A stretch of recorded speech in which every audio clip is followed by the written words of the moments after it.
नमस्कार दोस्तों, आपका स्वागत है परमात्मा आदि रुद्र चैनल महाकाल रुद्र के अंदर।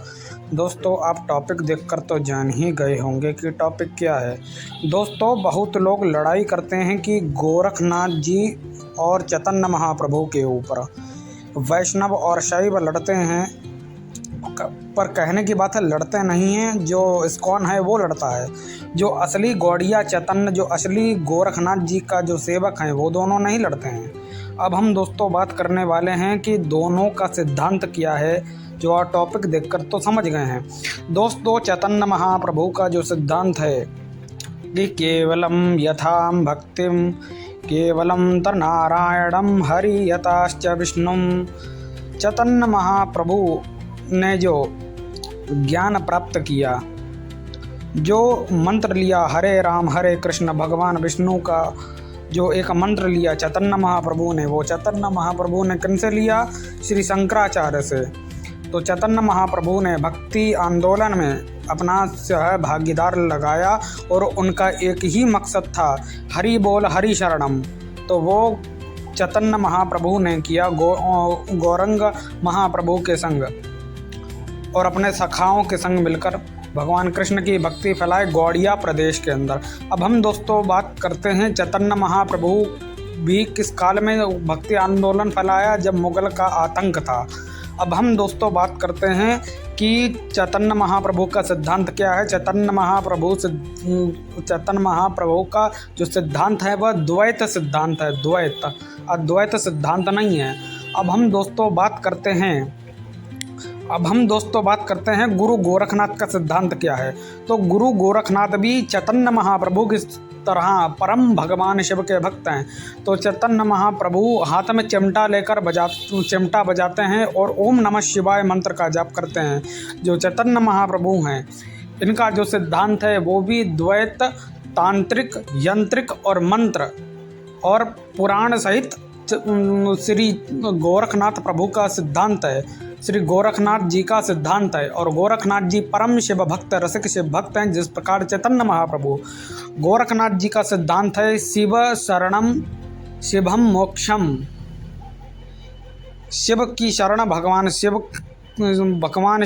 की शरण और शिव जी के द्वारा दिए, यानी और जो गोरखनाथ जी का सिद्धांत है, चैतन्य महाप्रभु की तरह सिद्धांत है। गोरखनाथ जी का सिद्धांत है कि तंत्र मंत्र यंत्र से भगवान शिव की प्राप्ति। नवनाथ जो हैं, जो उनमें जो प्रमुख नाथ हैं, आदिनाथ और मच्छेंद्रनाथ और गोरखनाथ जी, तो ये नाथ शिव भक्त शैव संप्रदाय में आता है, शैव धर्म में आता है।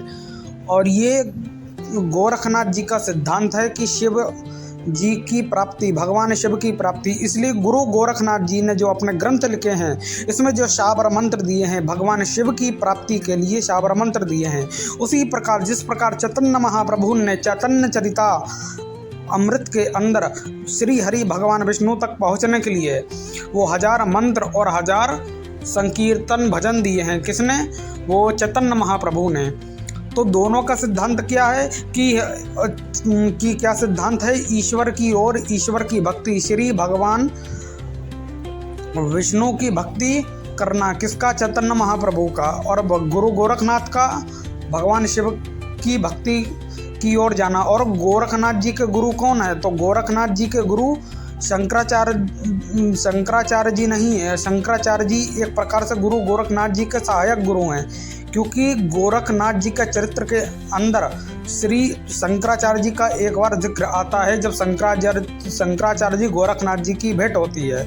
और उसके सहित गुरु गोरखनाथ जी के जो एक गुरु हैं, उनका नाम है श्री रेणुकाचार्य वीरशैव परंपरा के जो वर्तमान जब गुरु चल रहे थे दक्षिण भारत तमिलनाडु के अंदर, उनका नाम था श्री शिवदास रंगम। तो शिवदास रंगम रेणुकाचार्य परंपरा से श्री गुरु गोरखनाथ जी के जो गुरु हैं, उनके द्वारा गुरु गोरखनाथ जी शिव भक्ति की, गुरु गोरखनाथ जी की दीक्षा हुई। जिस प्रकार गुरु गोरखनाथ जी ने भगवान शिव के मंत्र लिखे, शाबर मंत्रों को लिखा, जिससे वे तंत्र मंत्र यंत्र से भगवान शिव को प्राप्त कर सकें। और दोनों का सिद्धांत एक है। चैतन्य महाप्रभु का सिद्धांत क्या है? भगवान श्री हरि को प्राप्त करना। गुरु गोरखनाथ जी का सिद्धांत क्या है? और मत्स्येंद्रनाथ जी का सिद्धांत क्या है? आदिनाथ जी का सिद्धांत क्या है? भगवान शिव को प्राप्त करना। चैतन्य महाप्रभु, गौरंग महाप्रभु, नित्यानंद महाप्रभु का सिद्धांत है श्री हरि को प्राप्त करना। तो दोनों का सिद्धांत एक है। और दोनों के संप्रदाय में जो चलने वाले जो असली जो तिलक होता है इनका, गुरु गोरखनाथ जी के जो संप्रदाय का तिलक है त्रिपुंड, और वो भी खिंचा हुआ लंबा त्रिपुंड, भस्म का त्रिपुंड, ये गुरु गोरखनाथ जी का है। और चैतन्य महाप्रभु के जो सिद्धांत में जो गौड़िया वैष्णव का है वो श्री बंसी पट तिलक लगता है। वो बंसी पट तिलक है जो चैतन्य महाप्रभु का संप्रदाय में है। इस्कॉन की तरह तुलसी पट जो लगता तिलक है वो चैतन्य महाप्रभु का नहीं है। तुलसी पट चैतन्य महाप्रभु का कोई तिलक ही नहीं है। तुलसी जो पट नीचे आप लगाते हो, जो जिस प्रकार आपको प्रति फोटो में दिख रहा है, ये चैतन्य महाप्रभु का तिलक नहीं। चैतन्य महाप्रभु का तिलक है बंसी पट तिलक है। तो दोनों का तिलक को आपको पता चल गया। और दोनों का सिद्धांत केवल क्या है? हरि हर की प्राप्ति करना। तो दोनों के ग्रंथ भी सही हैं। इसी प्रकार से तो दोनों के सिद्धांतों को आपको पता चल गया होगा। तो आपको मेरा चैनल अच्छा लगा हो, लाइक एंड सब्सक्राइब करें, कृपया शेयर करें। कोई प्रश्न हो कृपया वो भी पूछें। और हर हर महादेव। जय गुरु गोरखनाथ, जय चैतन्य महाप्रभु, जय हरिहर, जय शिव शंभु। ओम नमः शिवाय, नारायणाय, ओम रुद्राय, ओम विष्णवे। हर हर महादेव। दोस्तों मेरे चैनल को कृपया लाइक करें, सब्सक्राइब करें और कृपया शेयर करें। ओम नमः शिवाय।